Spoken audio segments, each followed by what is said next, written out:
ফরিদপুরের বোয়ালমারীতে আলেম ওলামাদের নিয়ে ডক্টর ইলিয়াস মোল্লার বৈঠক।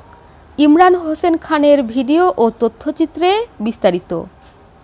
আল জামিয়া কাশিমুল উলুম বেলজানি খরসুতি মাদ্রাসা ময়না ইউনিয়নের বিজ্ঞ আলেম ওলামাদের নিয়ে একটি আলোচনা সভার আয়োজন করেন ফরিদপুর ১ আসনের বাংলাদেশ জামাত ইসলামের মনোনীত এমপি পদপ্রার্থী ডক্টর ইলিয়াস মোল্লা। এ সময় উপস্থিত ছিলেন ডক্টর ইলিয়াস মোল্লা, সাবেক চেয়ারম্যান রসায়ন বিভাগ, জাহাঙ্গীরনগর ইউনিভার্সিটি, ময়না ইউনিয়নের কেয়ারটেকার মাওলানা কামরুল ইসলাম, ময়না ইউনিয়নের আমির মাওলানা আবু জাফর সিদ্দিকী,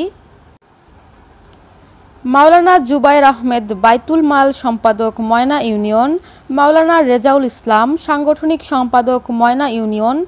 এছাড়া উপস্থিত ছিলেন মোহাম্মদ নাসির উদ্দিন, সেক্রেটারি যুব বিভাগ বোয়ালমারী উপজেলা, মোহাম্মদ ইমরান খান সভাপতি যুব বিভাগ ময়না ইউনিয়ন, আল জামিয়া কাশিমুল উলুম বেলজানি খরসুতি মাদ্রাসার মহতামিম মাওলানা ফখরুল ইসলাম।